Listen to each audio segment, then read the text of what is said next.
नमस्कार दोस्तों, स्वागत है आपका मेरे चैनल राधा की आवाज़ में। चैनल पे नए हैं तो लाइक सब्सक्राइब ज़रूर करें। रात 10 बजे के करीब थकी हारी नेहा घर पहुंची तो भाभी ने रूखेपन से कहा, नेहा दीदी खाना ढक कर रखा है, चाहो तो गरम करके खा लेना। नेहा ने सिर हिलाते हुए अच्छा कहा और कपड़े बदलने अपने कमरे में चली गई। हाथ मुंह धोकर खाना लेकर वह कमरे में आई ही थी कि भाभी की बातें उसके कानों में पड़ गई। अब तो हद हो गई है, रोज की रात देर से लौटना, कभी खाया कभी ना खाया तो ठीक है, नहीं खाया तो ठीक है, इन्होंने तो नाक में दम कर रखा है। मोहल्ले वालों अन्य की बातें सुन सुनकर तो मेरे कान पक गए। पता नहीं ऐसा क्या काम करती हैं, भगवान जाने कब तक छाती पर मूंग दलती रहेंगी। भाभी भैया से यह सब कह रही थी। अब तक भैया ने एक शब्द भी नहीं कहा था। इस पर चीखती हुई भाभी बोली, अब कुछ बोलो भी, तुम्हारी शाख पाकर ही तो सिर पर चढ़ती जा रही है। कल ही दीदी से साफ साफ बात कर लो, वरना मैं ही पूछ लूंगी। इस बार भैया का कुछ धीमा स्वर कुछ धीमी आवाज में सुनाई दिया। अरे ऐसा गजब मत करना भगवान, उसी की कमाई से तो यह घर चल रहा है। कुछ और निर्णय ले लिया उसने तो पछताओगी। भूल गई क्या वो पिछली घटना, जब हमारे तंग करने पर गर्ल्स हॉस्टल रहने चली गई थी। वह तब घर में कैसे फाके पड़ गए, कितनी मुश्किल से मना कर लाए थे हम उसे। यह बातें नेहा के दिल में तस्कर सी चुभ रही थी। ये सब बातें अब तो आए दिन होने लगी थी। नेहा सुन सुनकर थक चुकी थी, हर बार खून का घूंट पीकर रह जाती। उसकी भूख खत्म हो चुकी थी। उसने थाली को वापस रसोई में रखकर और चुपचाप बिस्तर पर आकर लेट गई। नींद आंखों से कोसों दूर थी। सुबह उसे जल्दी मिसेस अग्रवाल के यहाँ पहुंचना था। दिन भर कभी ट्रेन का तो कभी बस का सफ़र करना व एक जगह से दूसरी जगह पहुंचना, यह उसकी दिनचर्या का हिस्सा था। नेहा फिजियोथेरेपिस्ट थी। उसे अपने मरीज के घर जाकर व्यायाम, मालिश आदि के बारे में बताना समझाना पड़ता। इसके लिए उसे मुंबई जैसे शहर में बहुत भाग दौड़ करनी पड़ती थी। उसके मरीजों में कई नामी गिरामी हस्तियां थीं। काफ़ी अच्छी प्रैक्टिस चल रही थी उसकी, पर इस मुकाम तक पहुंचने में उसे काफ़ी मेहनत व संघर्ष करना पड़ा। जिंदगी के 15 साल उसने इस पेशे में बिता दिए थे, तब कहीं जाकर इस मंजिल तक पहुंची थी। उसे काफ़ी जहाद करना पड़ा था अपने आप को स्थापित करने में। नेहा को याद आने लगे वो दिन जब वह छोटी सी थी, बड़े भाई के बाद हुई थी। खूब नाजों से पाला था उसे उसके मम्मी पापा ने। नन्ही परी सी गुड़िया लगती थी वो। उसके पापा उसकी हर फरमाइश पूरी करते। हमेशा कहते, नेहा की माँ देखना, एक दिन मेरी बेटी इतनी बड़ी अफसर बनेगी कि दुनिया इसके आगे झुकेगी। पढ़ाई में इतनी होशियार है और सुंदर भी है। इसके लिए तो मैं राजकुमार सा दूल्हा ढूंढूंगा। माँ भी पिता का समर्थन करती। उनके यहाँ कई पीढ़ियों से बेटी नहीं हुई थी, अतः बेटी की बहुत ख्वाहिश थी उसके पापा को। पर यही हालात तब खत्म सी हो गई जब एक और बेटे की चाह में उनके यहाँ और 6 बहनें लाइन से पैदा हो गई। पिताजी सब संभाल ही रहे थे कि एक दिन हार्ट अटैक में चल बसे। उस वक्त वह 10वीं कक्षा में पढ़ती थी। 7 बहनों में इकलौता भाई अधिक लाड़ प्यार से बिगड़ गया था। उसका मन पढ़ाई में बिल्कुल नहीं लगता था। वहीं नेहा पढ़ाई में होशियार थी। पिता की मृत्यु के पश्चात माँ ने भी खाट पकड़ ली। अब तो स्वयं की पढ़ाई, घर का काम, छोटी छोटी बहनों की देखभाल, सभी की जिम्मेदारी अकेले नेहा पर आ पड़ी थी। उसने पिता के मिले प्रोविडेंट फंड की रकम को बैंक में जमा करवाया तथा साथ ही ट्यूशन भी करने लगी। समय ने उसे वक्त से पहले ही परिपक्व बना दिया था। 12वीं के बाद उसने फिजियोथेरेपिस्ट का कोर्स किया।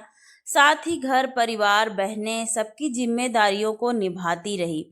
उसके पिता के दोस्त थे मंगल सेना जी। उनकी सिफारिश पर उसे किसी प्राइवेट नर्सिंग होम में फिजियोथेरेपिस्ट का काम मिल गया। तब उसकी उम्र मुश्किल से 20 बरस रही होगी। तब से जो जाहो जिहाद शुरू हुई वह आज तक चल रही थी। बहनों को पढ़ा लिखा कर कुछ बनाकर एक एक को निपटाती गई। वह माँ बिस्तर पर लेटी लेटी बार बार बलैया लेती रही। भाई आवारा निकल गया, बुरी सोहबत में रहने लगा। उससे तो घर में कोई मदद नहीं मिलती थी, उल्टे वो ही नेहा से मांग मांग कर पैसे ले जाता। नेहा जब अपनी जिम्मेदारियों से मुक्त हुई तब पाया कि बालों में सफ़ेदी झलकने लगी थी। अपनी तरफ से तो नेहा उसका ध्यान ही नहीं गया। बीच बीच में जब कभी कोई रिश्तेदार उसके लिए रिश्ता लेकर आते, माँ किसी न किसी बहाने से टाल देती। वह भी अपनी जिम्मेदारियों का एहसास कर अपने सारे जज्बातों को जब्त कर लेती। भाई की शादी भी हो गई। शुरू शुरू में तो भाभी का व्यवहार सही रहा, पर बाद में वही भाभी अपने रंग दिखाने लग गई। घर में नेहा का स्थान सिर्फ पैसे कमाने वाली मशीन की तरह रह गया था। अब तो माँ भी कुछ बदल सी गई थी। बहू की हाँ में हाँ मिलाते हुए वो भी नेहा को ही वाद विवाद दोषी ठहराने लगती। भाभी भी अपनी ही दुनिया में मस्त रहती। आए दिन कुछ ना कुछ फरमाइश नेहा से करती रहती। कभी कहती दीदी आज बबलू की फीस भरनी है, तो कभी कहती आज कपड़ों के लिए पैसे चाहिए, या आज पिंकी कह रही थी कि बुआ से कहना मुझे साइकिल दिला दे, आदि आदि। नेहा भी भाई के बच्चों को माँ सा प्यार देती। अपनी सारी कमाई भतीजे भतीजी व घर पर लुटाती रहती। बहनों के खर्च भी बढ़ते जा रहे थे। आज डॉली के यहाँ तीज आएगी, आज मंजू के यहाँ बेटा होने का फंक्शन है, उसके यहाँ सामान जाएगा। जयपुर वाली बहन की मैरिज एनिवर्सरी है, उसके यहाँ अच्छा सा तोहफा लेकर भाई जाएगा। उसके लिए साड़ी, उसके सास ससुर के कपड़े, बच्चों के लिए कपड़े, फल, मिठाइयाँ सब जाएंगी। उसका खर्चा। आए दिन माँ की फरमाइशें कुछ न कुछ लगी ही रहती थी। उसने कभी नहीं सोचा ना ही था कि उसे लाड़ करने वाली यही माँ, उसकी अपनी सगी माँ, इतनी बदल जाएगी। उसकी शादी का तो कभी ख्याल तक नहीं आया। ऊपर से कुछ कह दो तो घर में हंगामा, माँ का रोना धोना शुरू। आज तेरे पिता जिंदा होते तो मेरी यह दशा न होती। मैं तो अपाहिज हो गई हूँ, तुम्हारे टुकड़ों पर पल रही हूँ। मैं तो हूँ ही करम जली, मौत भी तो नहीं आती। माँ का बड़बड़ाना एक बार शुरू होता तो रुकने का नाम ही न लेता। वह सुबह एक कप चाय पीकर जल्दी निकल जाती और शाम ढले थकी हारी लौटती। भाभी से यह कभी न होता कि जहाँ बबलू पिंकी का टिफिन पैक कर रही है वहीं उसके लिए भी 2 पराठे सेक दे। हर महीने घर के खर्चे के लिए सारी कमाई हाथ में रख दो। उस पर भी यह जलालत भरी जिंदगी। क्या यूं ही घुट घुट कर जीती रहेगी? क्या यूं ही चलती रहेगी जिंदगी? आखिर कब तक? सोचते सोचते उसकी आंखें लग गईं। अगले दिन जब उठी तो सिर बहुत भारी था, मन नहीं कर रहा था तैयार होने का। पर घर पर रहकर भी क्या करती? दूसरे मिसेज अग्रवाल की थायराइटिस बहुत बढ़ी हुई थी, उनका व्यायाम व मसाज कराने के लिए जाना ही था। बहुत पुरानी मरीज थी वो, उसकी फीस भी अच्छी मिलती थी। वहाँ से बेमन से तैयार हुई, एक कप चाय पीकर निकल पड़ी। उसके काम पर जाने के रास्ते में एक अनाथालय पड़ता था।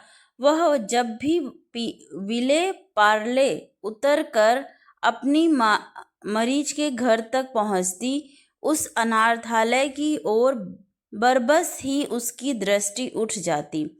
कुछ समय से 4-5 साल एक प्यारा सा बच्चा अनाथालय के गेट को अपने नन्हे नन्हे हाथों से पकड़े खड़ा हुआ उसे जाते जाते टुकुर टुकुर देख रहा था। वह भी उसकी प्यारी सी मुद्रा पर दृष्टि डाले बिना रह पाती नहीं थी। काफी दिनों तक यह क्रम चलता रहा। एक दिन वह कुछ टॉफियां लेकर उसे बच्चे को देने पहुंची और बैग से निकालकर उसे देने ही वाली थी कि वह घबराकर पीछे मुड़ा और लंगड़ाता हुआ अंदर चला गया। नेहा उसकी चाल को देखकर उसकी परेशानी समझ गई और काफी देर तक वह वहीं खड़ी रही। उसका मन उस बच्चे को देखकर व्यथित सा हो उठा और अनमनी सी वह वहां से चली आई। उस दिन अपने सारे काम को उसने निपटाए, पर मन के किसी कोने में वही बच्चा, उसकी लड़खड़ाहट, मासूम सा चेहरा आदि आंखों के सामने तैरता रहा। अगले दिन वह जब फिर वहां से गुजरी तब वही बच्चा उसी मुद्रा में दिखाई पड़ा। वह यंत्र चलित सी उसके पास पहुंच गई। वह उसे देखकर पीछे मुड़कर लौटा नहीं। इस पर नेहा ने उसे बैग से टॉफियां निकालकर देने के लिए हाथ बढ़ाया, लेकिन बच्चे ने अपना हाथ नहीं बढ़ाया। नेहा ने कहा, बेटा ले लो। इस पर वह तुतलाता हुआ बोला, आंटी डांटेगी। नेहा को बच्चे की इस बात से उसकी समझदारी का एहसास हुआ। उसने कहा, अच्छा बेटा, एक बात बताओ, तुम्हारी आंटी हाँ कह देगी तब तो ले लोगे ना? इस पर उसने हाँ में सिर हिला दिया। नेहा ने पूछा, बेटा तुम्हारा नाम क्या है? बंटी, उसने जवाब दिया। नेहा ने फिर पूछा, हमसे दोस्ती करोगे? पर उसने फिर उस हाँ की मुद्रा में सिर हिला दिया। अब तो नेहा का यह नियत क्रम हो गया। वह दोनों मानो एक दूसरे की प्रतीक्षा में रहते थे। नेहा के मन में मातृत्व की भावना हिलोरे लेने लगी। उसकी भी शादी हो गई होती तो उसके भी प्यारे प्यारे बच्चे होते। उसे वह बच्चा इतना प्यारा लगता कि उसने निर्णय ले लिया कि वह उसे गोद लेगी। उस दिन वह अपने मरीज के घर, जो कि वकील थे, उससे मिली और गोद लेने की बात के सारे नियम जानने लगी। उस दिन घर लौटने पर वह चारों के झचकोलों में उलझी रही। इस घर में रहकर तो उस बच्चे को पालना नामुमकिन था, फिर वह क्या करे? इसी कश्मकश में वह घिरी रही। फिर भी कुछ फैसले उसने कर ही लिए। उसने घर वालों की चोरी से बैंक अकाउंट खुलवा रखा था, जिसमें वह हर महीने रुपए जमा करती आ रही थी। अब तक तो काफ़ी पैसे इकट्ठा हो गए थे। उसने निर्णय लिया कि वह अपना अलग अलग घर ले लेगी, चाहे छोटा सा ही क्यों ना हो। इस निर्णय में मानो उसे अपने जीवन जीने की एक नई दिशा मिली। उस रात वह बंटी को लेकर अपने नए जीवन के बारे में सोचती रही। वह निर्णय लिया कि सबसे पहला काम वह अनाथालय की संचालिका से मिलने का करेगी। अगले दिन जब वह उठी तो बहुत खुश थी। उसे यूं ही लग रहा था मानो सूरज की किरणें भी उसकी खुशी में साथ देकर दमक रही थी। वह तैयार होकर निकली। वह अनाथालय जा पहुंची। बंटी हमेशा की तरह अनाथालय के गेट के पास ही खड़ा था। उसे लेकर वह अनाथालय की संचालिका के पास जा पहुंची। वह बंटी को गोद लेने की अपनी मनसा उसने जाहिर की। उसकी आर्थिक स्थिति, कामकाज आदि के बारे में विस्तृत जानकारी पूछी गई। इन सबसे संतुष्ट हो उसे कुछ औपचारिकताएं पूरी करने के लिए अगले दिन बुलवाया गया। उस दिन उसने अपनी पहचान के बिल्डर से मिलकर एक फ्लैट खरीदने की बात की। वह अग्रिम राशि के रूप में रकम जमा करवाने की बात हो गई। फ्लैट भी वह देख आई। फ्लैट का कब्जा भी उसने जल्द ही मिल जाना तय हो गया। अब समस्या यह थी कि दिन भर बंटी के पास कौन रहेगा, कौन से स्कूल में उसे दाखिला दिलाना सही रहेगा, इसका भी प्रबंध उसने कर लिया। पूरे दिन की आय का इंतजाम हो गया। स्कूल का भी घर के पास ही था। वहाँ भी नेहा दाखिले की बात कर आई, फॉर्म वगैरह ले आई। अब बस बंटी का संरक्षण मिलते ही वह उसे घर लाने को आतुर थी। अपनी एक छोटी सी दुनिया शुरू करने के लिए, उस जिसमें वह होगी और मातृत्व की कमी पूरा करने के लिए बंटी होगा। उसे बेटा मिलेगा और बंटी को माँ। उस रात घर आकर उसने अपने निर्णय से घर वालों को अवगत कराया। सबके चेहरे फक्क पड़ गए। भाई व भाभी के बच्चों की दुहाई दी। कहा, क्या तुम्हारे भतीजे भतीजी तुम्हारे अपने नहीं हैं जो पराया बच्चा गोद लेने की सोच रही हो? वो भी जिसकी जात पात का पता नहीं, माँ बाप का भी कुछ पता नहीं। खून होना, रोना धोना उस सब शुरू हो गया। उस तरह तरह से समझाया गया, रिश्तों की दुहाई दी गई, उसके दायित्व का एहसास कराया गया। साम दाम दंड भेद जब कुछ भी काम न कर सके, तब माँ ने रोना शुरू कर दिया। नेहा तब भी नहीं पिघली। उस दिन उसने पहली बार अपना मुंह खोला। किन रिश्तों की दुहाई दे रहे हैं आप लोग? मैं तो सिर्फ पैसा कमाने की मशीन हूँ। मेरे दर्द को कभी समझा आप लोगों ने? मेरी भावनाओं की कद्र की क्या आप दोनों ने? मैं तो छाती पर मूंग दल रही हूँ ना। आप लोगों के मेरी वजह से मोहल्ले में आपकी छीछा लेदर होती है ना। मैं भी कभी विवाह योग्य थी। क्या मेरी चिंता हुई थी आप लोगों को? कहने को ये मेरी माँ है, पर इन 35 सालों में इन्होंने मेरे साथ जैसा व्यवहार किया, वैसा तो सौतेली माँ भी ना करती। फिर भाभी के लिए तो क्या कहूँ, वो तो पराए घर की लड़की हैं। मेरा यह भाई, जिसे भाई कहने में भी मुझे शर्म आती है, क्या दायित्व निभाया इसने भाई होने का? जब से होश संभाला है, मैं ही तुम्हारी गृहस्थी को पार लगाती रही हूँ। ना तुम्हारा यह लाडला संभालेगा अपनी जिम्मेदारी।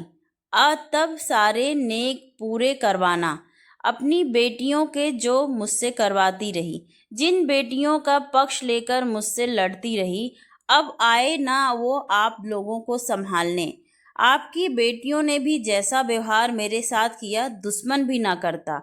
सुबह से रात तक काम में अपने आप को डुबोए रखा, असमय ही बूढ़ा बना दिया मुझको।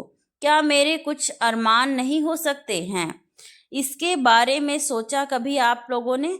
बहुत जी ली आप लोगों ने मेरे लिए। अब मैं जीऊंगी सिर्फ अपने लिए और अपने बेटे के लिए। सभी को अवाक छोड़कर वह अपने कमरे में आई, अपना सामान समेट और अगली सुबह का इंतज़ार करने लगी।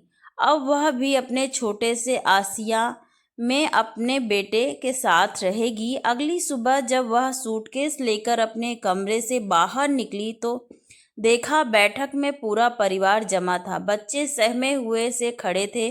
भाई ने बोलने के लिए मुंह खोला ही था कि तपाक से नेहा ने कहा, बस मुझे और कुछ नहीं सुनना। मेरा निर्णय अंतिम निर्णय है और इसे मैंने बहुत सोच समझकर लिया है। बच्चों की पढ़ाई के लिए मैंने बैंक में पैसे जमा करवा दिए हैं। ये लो पासबुक और चेकबुक। मैं नहीं चाहती कि आपके साथ ये निर्दोष भी सजा भुगतें। और यह कहकर अपना सामान लिए वह तीर सी निकल गई, सबको अवाक छोड़कर। थोड़े से दिनों तक वह हॉस्टल में रही। इस बीच उसे फ्लैट का कब्जा मिल गया। घर का जरूरी सामान खरीदकर घर को व्यवस्थित किया। अनाथालय जाकर सारी जरूरी औपचारिकताएं पूरी की और बंटी की उंगली पकड़कर आ गई अपने घर। बंटी घर आकर बहुत प्रसन्न था। कहने लगा, आंटी ये घर तो बहुत सुंदर है। इस पर नेहा ने बंटी से कहा, आज से मैं तेरी आंटी नहीं माँ हूँ। बेटा बोल माँ, बंटी ने कहा। माँ, नेहा ने उसे सीने से लगा लिया। उसकी आंखें नम थी। यह खुशी के भाव तिरेक का संकेत था। नेहा ने निश्चय किया कि वह घर पर ही ज़्यादा से ज़्यादा मरीज देखा करेगी, ताकि बंटी के पैर को भी ठीक कर सके। अच्छे डॉक्टर को दिखाकर उसने बंटी की तकलीफ के बारे में जानना और सही व्यायाम, मालिश आदि करना शुरू कर दिया। बंटी अब काफ़ी ठीक हो चला था। उसका स्वास्थ्य भी अच्छा होने लगा। नेहा खुश थी अपने छोटे से संसार में अपने बेटे के साथ। धन्यवाद दोस्तों। आप लोगों को स्टोरी कैसी लगी प्लीज़ कमेंट करके ज़रूर बताएं।